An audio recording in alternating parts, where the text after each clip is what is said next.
Hello and welcome to the Fit Mess Podcast. Appreciate you spending some time with us today. And by us, I mean me.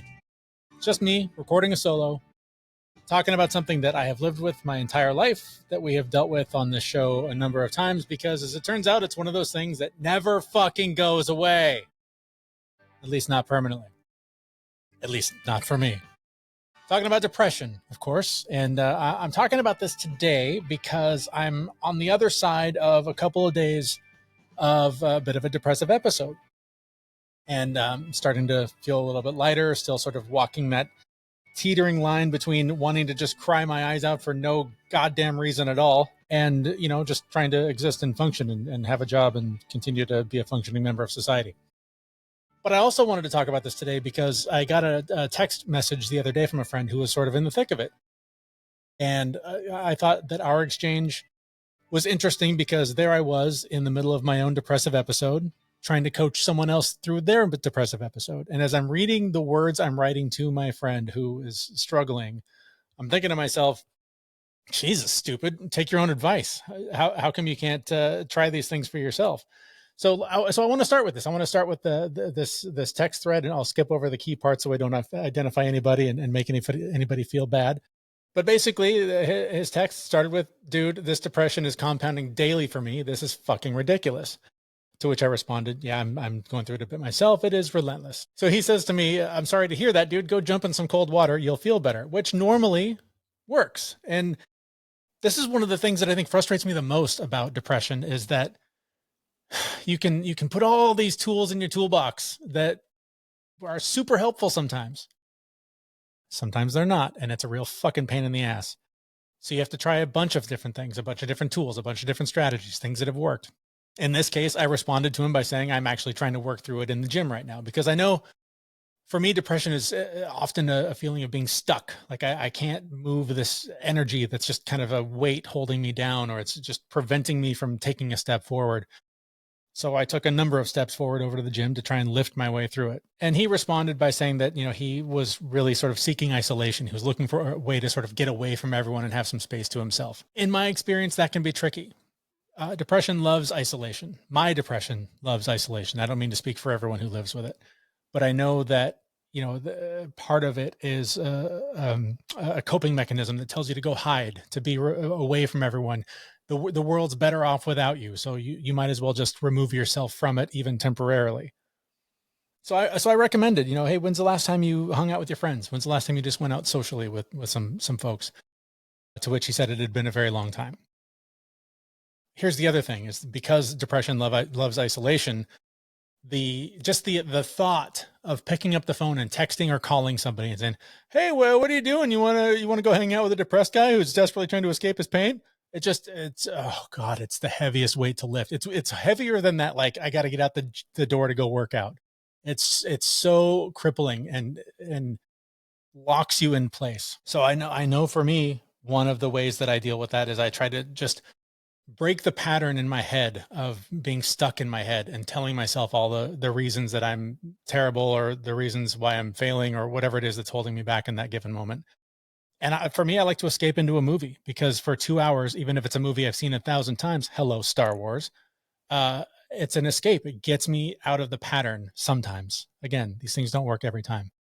So I suggested, you know, go to a movie, like just try whatever's playing right now. It doesn't even matter what it is, just something to get you to stop thinking about whatever pain it is you're going through right now. And I think this is the point in the conversation when it sort of occurred to me that I'm giving all this advice to someone who should really take it himself, which in itself is a bit of a pattern interrupt, because I also find that if I am feeling particularly worthless, like I'm particularly of no use to the world, if I can somehow become a use to the world, if I can somehow reach out to somebody and help them in some way, it interrupts that pattern just enough to sort of start to shake yourself loose of the grip of the depression. So forgive the tangent here, but sometimes when I'm in the gym, in between sets, when I've got a couple of minutes to rest or something, I do doom scroll through the various social media platforms. And while I'm sort of in this conversation, waiting for a text back, waiting for my minute and a half to wrap up, I saw this post. I don't know if this is from Ernest Hemingway or not. This could be complete bullshit, but when I read it, it seemed pertinent to the conversation. So I shared it with him. And it's supposedly a quote from Ernest Hemingway where he says, "In our darkest moments, we don't need solutions or advice. What we yearn for is simply human connection, a quiet presence, a gentle touch. These small gestures are anchors that hold us steady when life feels like too much. Please don't try to fix me. Don't take on my pain or push away my shadows.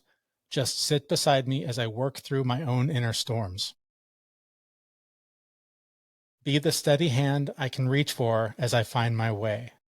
My pain is mine to carry, my battles are mine to face. But your presence reminds me I'm not alone in this vast, sometimes frightening world. It's a quiet reminder that I am worthy of love, even when I feel broken. So in those dark hours when I lose my way, will you just be there? Not as a rescuer, but as a companion. Hold my hand until the dawn arrives, helping me remember my strength. Your silent support is the most precious gift you can give. It's a love that helps me remember who I am, even when I forget. That was a lot harder to read than I thought it was going to be. Because that is, I think, what is needed when that sort of darkness hovers over you. It's I use the analogy all the time with depression that it's like the flu. It's like any other illness. It comes and it goes. When you get the flu, sure, you can sort of manage the symptoms. You can take a pill that, reduces them so you can function, so you can go to school, so you can go to work, whatever you need to get through the day, but it's still there. You still have the flu. You're still sick. And so when depression comes, it's a flare up like that, where it sort of needs its time. That time sometimes needs to be spent alone in a dark room, sometimes for a few days. And I hear all the time, like, what do I do to help someone with depression? I think this is it. I don't know. But reading this out loud, sort of teetering on the edge the way I have been the last couple of days, just having the presence of someone who gives a shit, who genuinely gives a shit, and doesn't try to offer solutions, doesn't try to make it better, but allows for it to be, allows for you to be in even that horrible, dark place, and to still allow that person to know they are loved, even though in that moment they cannot feel it. They don't feel it from you. They don't feel it from themselves. They don't feel it from those closest to them because they can't. I'm speaking as though I speak for everybody. I don't know about everybody else. For me, when I'm there, I can't fucking feel. There is a disconnect between my body, sort of this empty shell walking around in the world, still trying to function, still trying to be a part of whatever our experience is on this rock. That me is very different from the one I feel today that feels things, that gets emotional reading what may or may not be an actual quote. So the comfort of having someone who can just sit there with you in that pain and allow it to be until it passes, I think is an incredibly useful way to show up and to support somebody who is living with depression. So anyway, so I shared that quote, and it may have struck a chord because the response I got back was something to the effect of, I know I'm just not as good at dealing with this as you are, because I want nothing more right now than to close my eyes and never open them again. So I interpreted from that this person was feeling like they somehow aren't as equipped as I am to deal with this because they don't deal with it as much, or maybe haven't dealt with it as long. So at the risk of being slightly redundant, I basically concluded this with saying, look, don't get me wrong. I feel the fuck out of that. At this point, I'm done with my workout. I'm walking home and then just said, look, I'm walking back from the gym, trying not to cry for no fucking reason right now. The desire to isolate when you are depressed is powerful. And when you feel it, maybe that is what you need in that moment for a short period of time. But also part of you needs to acknowledge that maybe you don't want to feel better when you're in that place. I was talking to another friend about this who was also going through a hard time. And we were talking about the how do you describe it? Just the desire to not be happy when you live with depression, because when you're depressed, when you live with this, it is often so much more comfortable to be sad, to be angry, to be down, because that's where you live most of your life. And when you come up for, gulps of air of happiness, it's incredibly uncomfortable. And so part of me, I keep speaking for you, part of me, when I feel this way, I know resists the temptation to feel better because it's sometimes more uncomfortable. I don't really know how to walk through the world when I feel like that. it's easier to be down. It's easier to be hurting because that's how I've spent a lot of time. So I just pushed again, go to a movie, go connect with friends, go do something to break the pattern. And I also tried to encourage him to go get in some cold water because I know he doesn't like it very much. So we wrapped up with, basically my acknowledgement that I was saying to him a lot of things that I needed to say to myself, that I needed advice that I needed to take myself. And ultimately I got through that couple of days and was sort of fine until I wasn't again. And the weekend hit and, and it came back. So then I woke up that Sunday morning, and Sunday morning is the day of the week and the time when I go and do my group cold plunge with some local folks in my community. And as much as I knew that I needed to go because it would make me feel better, I had absolutely no motivation to go. I just wanted to sit and escape and be alone and hide and not be a part of the world, because in that moment I felt like I was a burden, like I don't have a space, like I don't belong. And that's when this new voice in my head that I'm still trying to get used to kicked in and basically said, you just got to do it anyways. It sucks. This is going to be hard. This requires effort you don't want to give, but you got to give it because there are people counting on you. And so I did. I packed my bag. I put on my swimsuit. I went down to the lake, which was just under 5 degrees Celsius. So that's really fucking cold to you in Fahrenheit. And I dove headfirst into the water and still felt nothing. Didn't feel proud. Didn't even really feel the cold, because so much of me was still just like emotionally numb and kind of going through the motions. So I listened to, the small talk with the people that were in the water with me, and we all sort of had our pleasant exchanges that we have every week.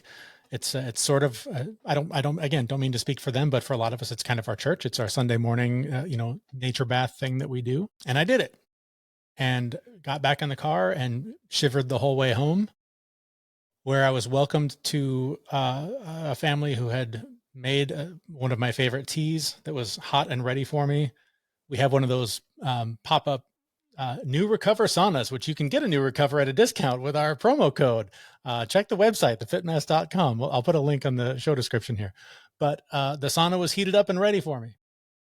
So even as I was driving home, I was thinking, I should go in the sauna. That might feel good. It's got to be a lot of work. I don't want to do it. Forget it. I'll just warm up in the shower. But the sauna was ready.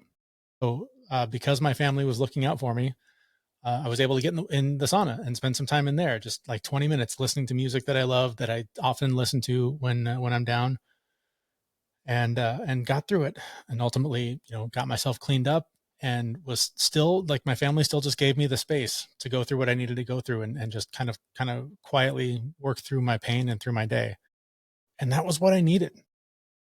And so that's why I think I'm getting so emotional reading what may or may not be an actual Hemingway quote, but knowing that my family had my back, that someone was there to allow me to just sit in it and to sort of offer me some of the tools that they knew I needed, but wouldn't take care of myself. I think that's what shook me loose. I think that's what started to crack the grip that depression had on me over the weekend. And it's why I'm able today to get up and work and do this with you, because I think it's important. Am I oversharing? Probably. Are my kids going to listen to this in 10 years and think, Jesus, what the hell was wrong with Dad? Probably. I don't know. But the whole point of doing this show and talking about these things the way that we do has always been that when we started this journey, when Zach and I started our journeys of trying to fix ourselves, to try and live a little bit better, we just needed someone. We needed someone to say, yeah, me too. I feel that way too. Here's what I'm doing that works sometimes. It doesn't always, but give it a shot. So am I able to deliver on the promise of how to escape the grip of depression? I don't know. Maybe. It depends. Maybe you have that family. Maybe you have that person who will just sit with you in your pain. Maybe that's enough.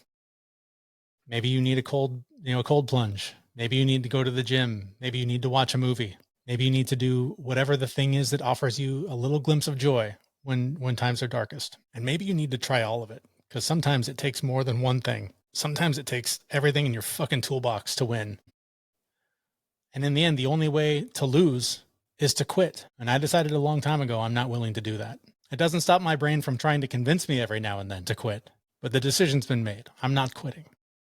And I hope you don't either. I'm not sure if I feel better sharing that or not, but I hope that you feel better having heard it. I hope that you've learned something here that will either help you the next time times feel dark or the next time someone close to you does. Again, I'm no expert. I'm no psychologist. I've talked to a lot of smart people about this stuff, and I've tried a lot of things, and sometimes they work and sometimes they don't. But at the very least, I hope that you feel a little bit less alone if you are going through this right now.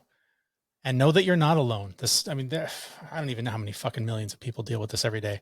And it's a nightmare. And is it nature or nurture? Is it something that, we're just reactive to a society that's not sustainable?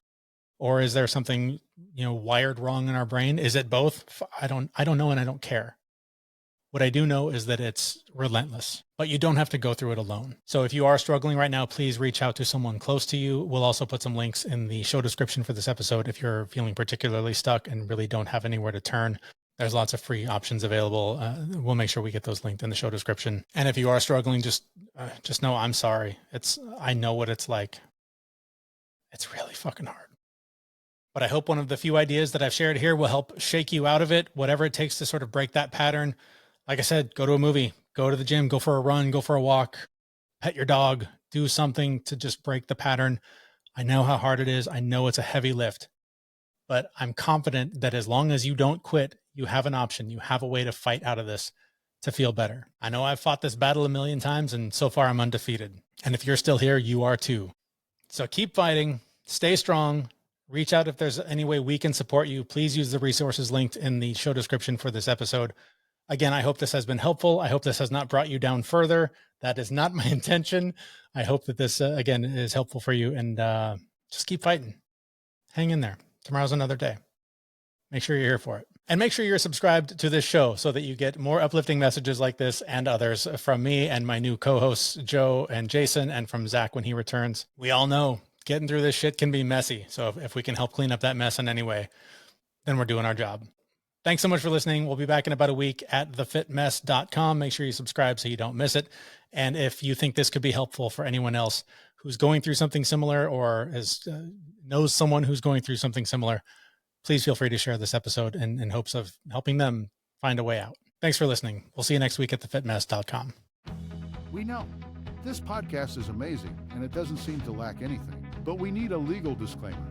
Prior to implementing anything discussed in this podcast, it is your responsibility to conduct your own research and consult your physician. You should assume that these knuckleheads don't know what they're talking about, and they're not liable for any physical or emotional issues that occur directly or indirectly from listening to this podcast.